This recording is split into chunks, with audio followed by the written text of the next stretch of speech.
Welcome to midnight study. इस video में हम मध्य प्रदेश के भौतिक विभाजन के अंतर्गत मध्य उच्च प्रदेश को पढ़ेंगे। इसके पहले वाले वीडियो में हमने मध्य प्रदेश के भौतिक विभागों को पढ़ा था कि कितने वर्गों में उनको विभाजित किया गया है। उसी के अंतर्गत हम इस वीडियो में मध्य उच्च प्रदेश को पढ़ेंगे और इसके अंतर्गत मालवा का पठार को पढ़ने वाले हैं इस वीडियो में। तो चलिए शुरू करते हैं।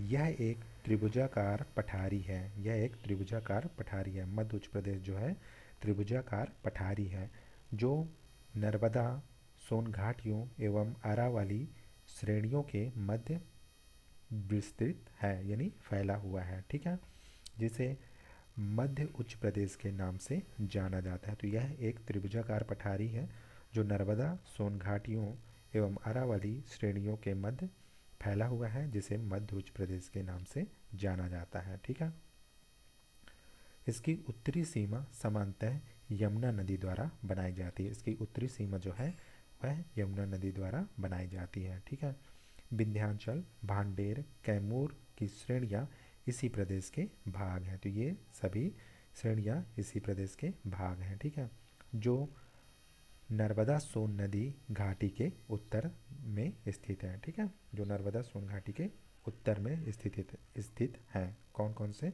विंध्याचल, भांडेर, कैमूर की श्रेणियाँ। ठीक है, मध्य उच्च भूमि क्षेत्र में आर्कियन, धारवाड़, कडप्पा, विंध्यन, ड्रैगन ट्रैप के संस्तर मौजूद हैं। तो मध्य उच्च प्रदेश में आर्कियन, धारवाड़, कडप्पा, विंध्यन, ड्रैगन ट्रैप के शैल चट्टानें पाए जाते हैं। ठीक है, वस्तुतः अनक्षादन, अपक्षयन, अपरदन तथा निक्षेपण की प्रक्रिया में यहाँ विभिन्न चट्टानी संस्तरों की उपस्थिति संभव हो पाई है। इस क्षेत्र में आग्नेय उद्भेदन और अंतर्वेधन के भी भूवैज्ञानिक प्रमाण मौजूद हैं। ठीक है, अधिक भूगर्भिक हलचलों के कारण क्षेत्रीय स्थानीय भौतिक भिन्नता मौजूद है। ठीक है, यहाँ के चट्टानी स्थलाकृतियों, उच्चावचों में अंतर देखने को यहाँ मिलता है। भूगर्भिक हलचलों के कारण ही पर्वत, पठार, कगार, भ्रंश द्रोणी आदि का निर्माण हुआ है। तो भूगर्भिक हलचलों के कारण ही ये सभी पर्वत, पठार, कगार, भ्रंश घाटी और भ्रंश द्रोणी आदि का निर्माण हुआ है। ठीक है, नेक्स्ट है मध्य उच्च भूमि मध्य प्रदेश के 2/3 क्षेत्र पर फैला हुआ है। ठीक है, यह 2/3 क्षेत्र पर मध्य प्रदेश के फैला हुआ है मध्य उच्च भूमि।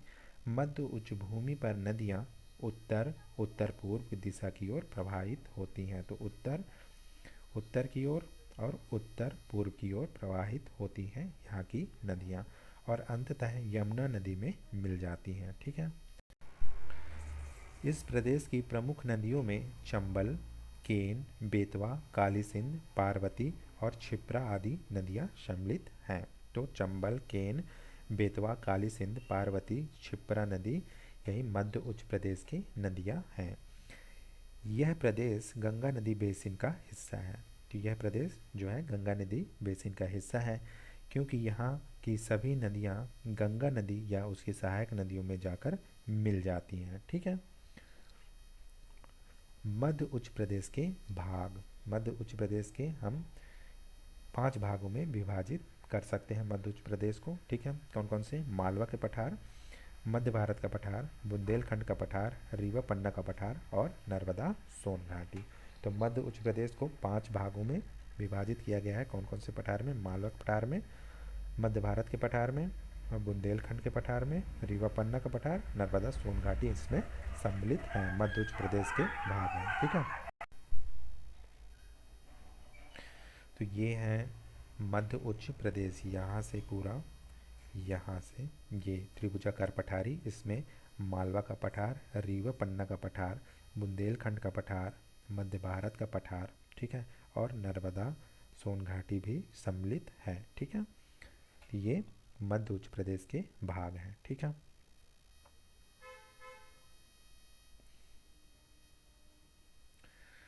उसके बाद है मालवा का पठार। ठीक है, मालवा के पठार को हम अच्छे से पढ़ने वाले हैं।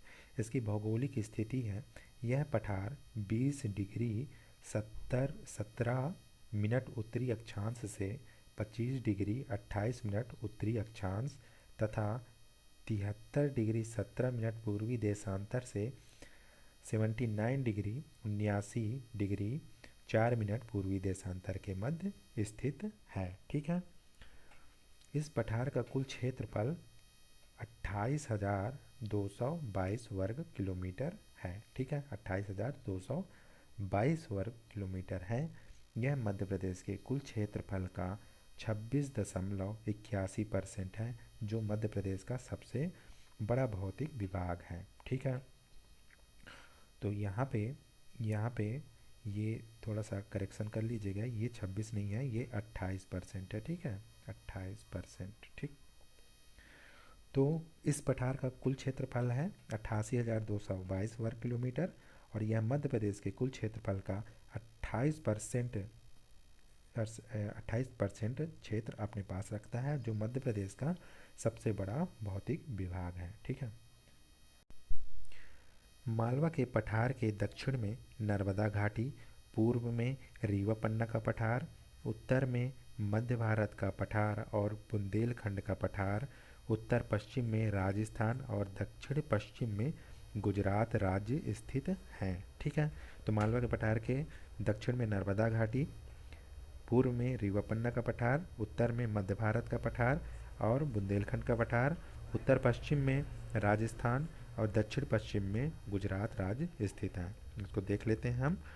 देखिए, ये मालवा का पठार है। ठीक है, 88,222 वर्ग किलोमीटर क्षेत्रफल है।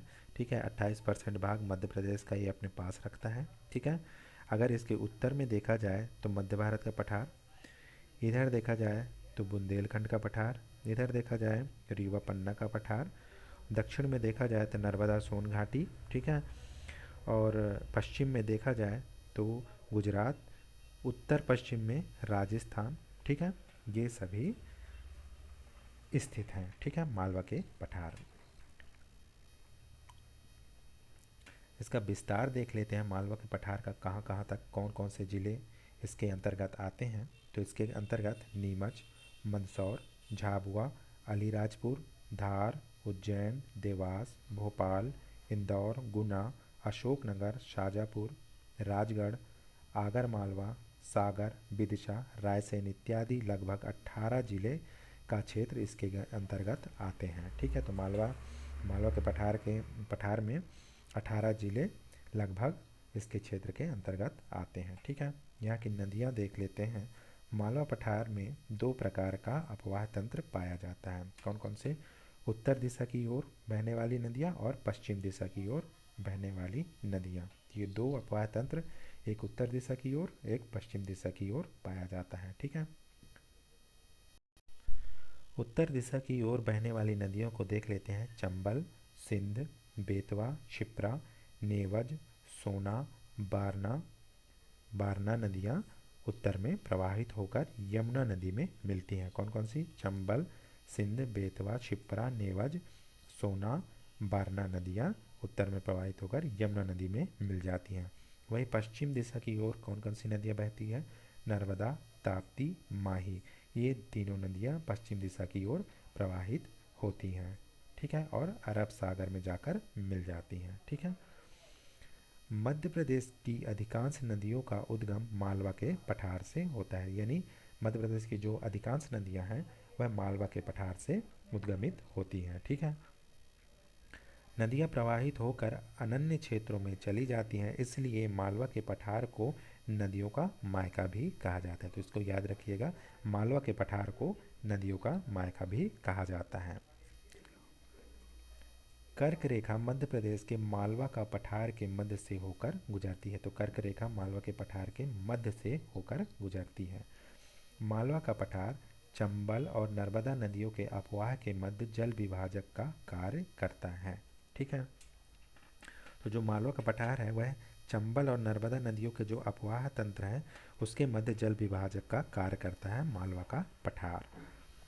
मालवा के पठार की औसत ऊंचाई 500 मीटर है। इसकी सबसे ऊंची सिगार चोटी है, ठीक है। 881 मीटर इसकी ऊंचाई है सिगार चोटी की, ठीक है। इसके अलावा जाना पाव 859 मीटर, हजारी 810 मीटर व गोमान पीक 810 मीटर इत्यादि अवस्थित हैं, ठीक है, मालवा के पठार में। नेक्स्ट है चट्टानें। मालवा के पठार का निर्माण क्रिटेशियस काल के अंत में हुआ था, इयोसीन काल में प्रारंभ हुआ था।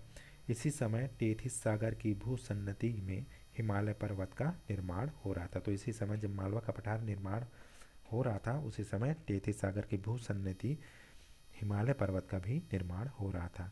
इंडो ऑस्ट्रेलियन प्लेट और यूरेशियन प्लेट के टकराने से जो है हिमालय पर्वत का निर्माण हुआ है, ठीक है।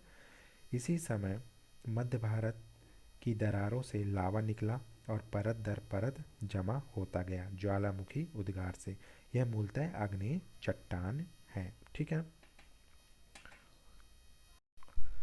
अब देख लेते हैं मिट्टी के बारे में मालवा के पठार का। कालांतर में लावा से निर्मित इन शैलों का अपरदन होता गया और यह पठारी संरचना में बदलती गई।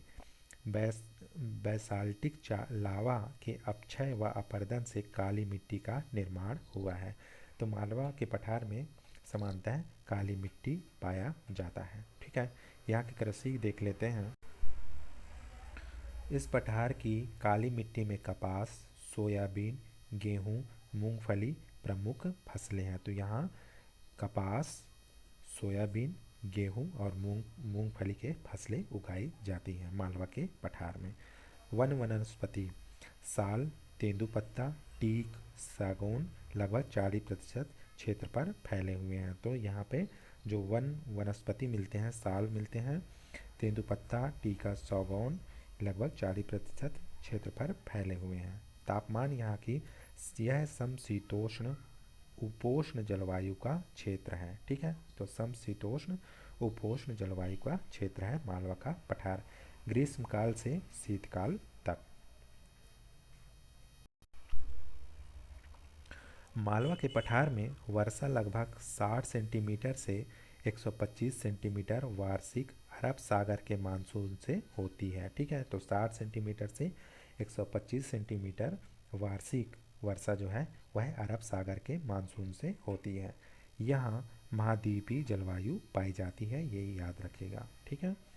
चीनी यात्री फाहियान ने मालवा के जलवायु को विश्व की श्रेष्ठ जलवायु कहा है। तो ये इम्पोर्टेंट है, इसको याद रखिएगा। चीनी यात्री फाहियान ने मालवा की जलवायु को विश्व की सर्वश्रेष्ठ जलवायु कहा है, ठीक है। औद्योगिक क्षेत्र की बात करें तो डेक्कन ट्रैप की लावा की मोटी तह के कारण यहाँ खनिजों का पर्याप्त उत्खनन नहीं हो पाया है। यहाँ डेक्कन ट्रैप की लावा की मोटी तहें पाई जाती हैं, इसलिए खनिजों का पर्याप्त उत्खनन नहीं हो पाया है। फिर भी यहाँ अच्छा औद्योगिक विकास हो रहा है, ठीक है। प्रमुख उद्योग को देख लेते हैं। सेवा क्षेत्र इलेक्ट्रिकल उद्योग, सूती कपड़ा व टेक्सटाइल उद्योग, मोटर वाहन उद्योग, चमड़ा उद्योग आदि विकसित हैं, ठीक है। जैसे मंडीदीप रायसेन जिला में है, मेघनगर झाबुआ में है, पीथमपुर धार में है, पीलूखेड़ी राजगढ़ में आदि प्रमुख औद्योगिक केंद्र यहाँ पे हैं, ठीक है, मालवा के पठार में। सांस्कृतिक परिदृश्य प्रमुख जनजाति भील, भगोरिया हाट, प्रमुख बोलियाँ मालवी, निमाड़ी, भीली इत्यादि हैं। तो यहाँ प्रमुख जनजाति जो है भील भगोरिया मिलते हैं, ठीक है। प्रमुख बोलियाँ जो हैं मालवी, निमाड़ी, भीली इत्यादि मिलते हैं। मांडू, उज्जैन, सांची, रायसेन आदि प्रमुख पर्यटक स्थल हैं। यहाँ पे पर्यटन स्थल मांडू मिलेगा, उज्जैन मिलेगा, सांची और रायसेन प्रमुख पर्यटन स्थल हैं, ठीक है। प्रमुख लोक नाट्य माच जो है प्रमुख लोक नाट्य यहाँ का है मालवा के पठार का, ठीक है। वन्य जीव संरक्षण केंद्र यहाँ सैलाना सरदारपुर है, ठीक है। वन्य जीव संरक्षण केंद्र सैलाना सरदारपुर में है, ठीक है। प्रमुख पर्व लोक पर्व साझा फूली, गणगौर, अरना तीज आदि प्रमुख पर्व हैं, लोक पर्व हैं, ठीक है। साझा फूली, गणगौर, अरना तीज। तो गाइज़ ये मालवा के पठार के बारे में हमने अच्छे से डिस्कशन किया है। अगर वीडियो पसंद आए तो लाइक शेयर सब्सक्राइब ज़रूर करें। मिलते हैं नेक्स्ट वीडियो में, तब तक के लिए थैंक यू।